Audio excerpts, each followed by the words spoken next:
Luke and Shaman TV here with Chris Millington. So a 0-0 draw. What are your thoughts on the game?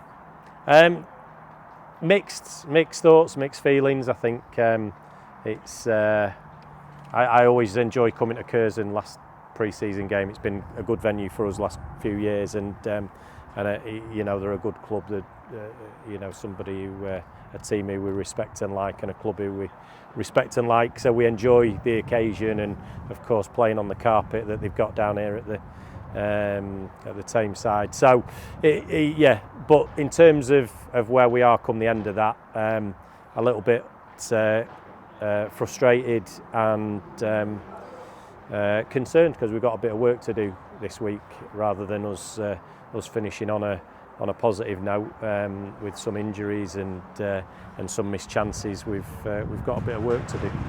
Yeah, we'll just touch on the start. Obviously, Max Wright and Joe Cummings both came off with knocks. What can you tell us about those? Max felt his groin delivering a cross, and it was that's a concern, because Max has been getting better and better throughout pre-season, and we've been building him up throughout pre-season, and arguably been, well, certainly one of the top 2 or 3 most consistent performers in recent weeks.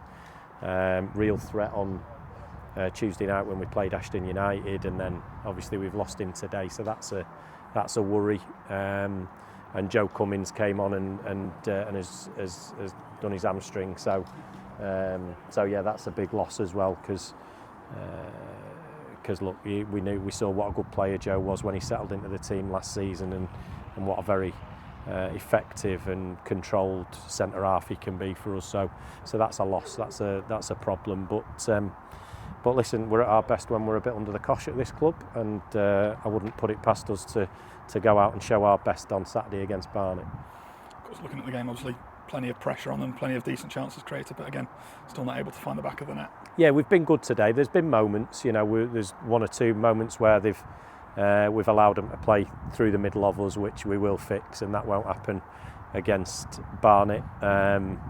We've obviously tweaked the shape more down to availability of personnel, as opposed to anything tactical or any significant shift in our approach. But we'll have to look at that and weigh up, you know, what we do going forward, because it's now becoming more about moulding a shape and a formation out of the available players, rather than us having a shape and trying to implement an identity. So but yeah, in the game I thought there was some really positive bits of play. I think we can be better on the ball, you know, in tight areas we were a bit sticky at times. Obviously we've missed some good chances, 1 or 2 very, very good chances, which is a problem. The great thing is we're creating them, and we've given the lads opportunities to practice more or less identical finishes in training. Yesterday Coops did a session which allowed them to work the ball into areas at the edge of the box and shoot from, which occurred today in the game. And then in the second half, the chances that we've created in the box were also practiced. So the good news is we're getting into them positions. The bad news is that, you know, that we're missing them. But whoever it is who starts to consistently put those chances away is going to earn themselves a decent run in the team. Of course, today was the final chance for the lads to impress you. Are you confident ahead of Saturday next week against Barnet? Yeah, always. I mean, listen, we're a well-organised, hard-working, resilient team. We've got to find that cutting edge. You know, we've got players who are believing high up the pitch, who can score goals in Aidan George, Zach Emerson.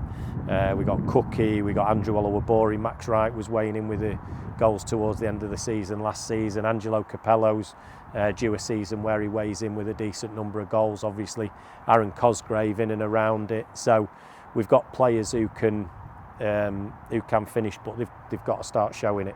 You know, it's no good me telling them, and it's no good them doing it in training if when they turn up in front of a crowd and they don't do it for us. So yeah, looking forward to the start of the season now, although it's going to be a challenging week. Looking at bodies, looking at whether or not we're able to bring in some more to help carry the weight, and trying to figure out how we mould a team out of the available players. It's going to be challenging, but you know, we want to get the season started. It's this stage now. You kind of sick of this the pre-seasons. You want to get right into the thick of it. And of course with Barnet, couldn't have asked for a much tougher start.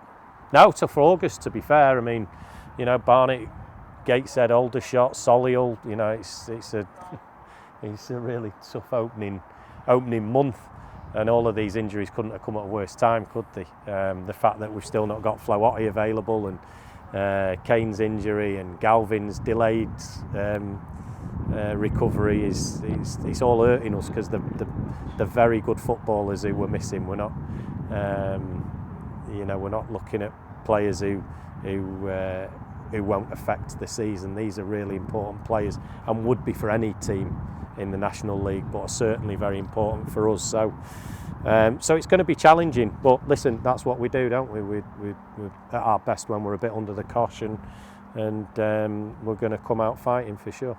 Thank you. Cheers.